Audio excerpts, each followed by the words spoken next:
Picture this, you're a world-renowned ballerina one second, and the next you're recruited into a secret Russian sex spy program trained to weaponize seduction and betrayal. Sound wild? Stay tuned, because today's story is Red Sparrow 2018, where ballet slippers meet black ops. Hey everyone, welcome back to Movie Recaps Hub Podcast. If you love deep dive film breakdowns with zero fluff, you're in the right place. Today, we're unpacking Red Sparrow, starring Jennifer Lawrence as Dominika Egorova, ballet prodigy turned lethal Russian sparrow. We'll follow her journey step by step, from the Bolshoi stage to high-stakes espionage, and I promise you it's a ride. Alright, so our story opens in Moscow. Dominika Egorova is living a double life. Already on stage she's the star ballerina, off stage she's caring for her ailing mother. One evening, after dropping her mom with a caretaker, Dominika arrives at the Bolshoi theater for a meet and greet.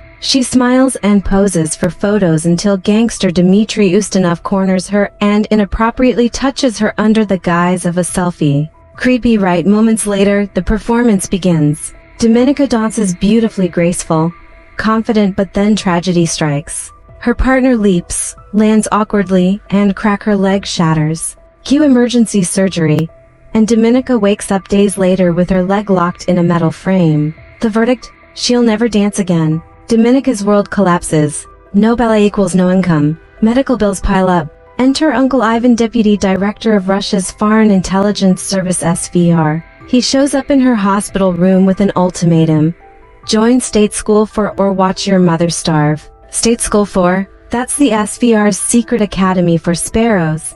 Female operatives trained in seduction, manipulation, even violence. Totally messed up, but Dominika has no choice. Cut to the academy, bleak halls, uniformed trainees, and matron, the headmistress, laying down the rules. Your body now belongs to the state and you will obey every order. Classes begin with shrieking lessons in psychological warfare, identifying targets' desires from images, mastering covert kills, and yes, practicing seduction on returning soldiers. Dominika excels after all, she knows discipline. Meanwhile, across town, CIA agent Nate Nash is on assignment in Gorky Park. He's about to meet his Russian mole, codename Marble, when Moscow police swoop in. Quick thinking saves the mole. Nate fires warning shots to create chaos, but Nate himself gets detained and deported. The SVR watches everything. Back at Sparrow School, Dominika faces a cruel test. Shower time. Victor, a cocky classmate, attempts to assault her. She fights back with a water tap, brilliantly humiliating him. General Vladimir Korchnoi, head of the SVR, sees the CCTV footage and is impressed by Dominika's composure. He springs her from schoolwork and assigns a real mission: seduce Dmitry Ustinov, yes, the same gangster, and learn what he knows. Dominika heads to Dmitry's luxury hotel, accidentally catches his eye at the bar, and lures him into a private room. Things heat up until a masked assassin bursts in and executes Dmitry. Cue chaos. Dominika is covered in blood, nearly exposed until SVR agent Konstantin rescues her. Back at Ivan's office, trial by fire. Become an SVR operative or die for witnessing the murder. She signs on the dotted line. Next stop, Budapest. Dominika's orders are to befriend Nate Nash and unmask Marble. She moves into a safe house with fellow Sparrow Marta, Understation Chief Maxim Volontov. Day 1, she bumps into Nate at the embassy pool, pretending to be a translator. Nate's sharp. He snatches her ID and realizes she's not who she seems. Rather than expose her, he reports up the chain and wins permission to play along. In the meantime, Dominika discovers Marta's secret assignment: buying intel from US politician Stephanie Botcher. Dominika uses this to blackmail Maxim. Get me more time or I'll expose you, and secures her slot. Dinner plans go right. Dominika ghosts Nate, so he leaves. She tracks him to his apartment, turns up the TV volume to keep neighbors from listening, and grills him about Gorky Park. He spills, she kisses him, but he pulls back. The next day, Ivan checks in, pressuring Dominika for progress. She lies, saying she's working on Boucher's case. When Ivan leaves her room, she steals a glance at his passport, a budding spy's instinct. Later that night, Dominika returns home to discover Marta's body in the tub. Before she can react, Constantine springs from the shadows and warns, "This is what happens to spies who cross us." Nate briefs his CIA bosses. Marble's new message confirms Dominika is Sparrow. While they see her as a threat, Nate argues she's too valuable to lose. He visits Dominika, admits he knows her identity, and offers a deal: become his double agent for US Intel, and he'll protect her and her mother. She hesitates, then agrees after all. Her mother's safety is everything.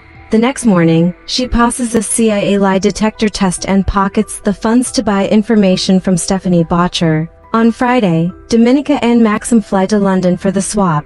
In a hotel room wired with cameras, she hands over fake discs in place of the real ones. As Stephanie panics, throws cash in a trash can, and darts into the street, she's tragically struck by a truck. SVR watchers assume the Americans tipped her off and order Dominika and Maxim back to Moscow. Back in Moscow, Ivan seizes the discs. Dominika and Nate are tortured. Maxim doesn't survive. Through it all, Dominika refuses to betray Nate. Eventually, Ivan believes her innocence and sends her back to Budapest to finish the original mission. In Budapest, Constantine captures Nate and tortures him for Marble's identity. Dominika feigns cooperation, then assaults Constantine when his guard is down, freeing Nate.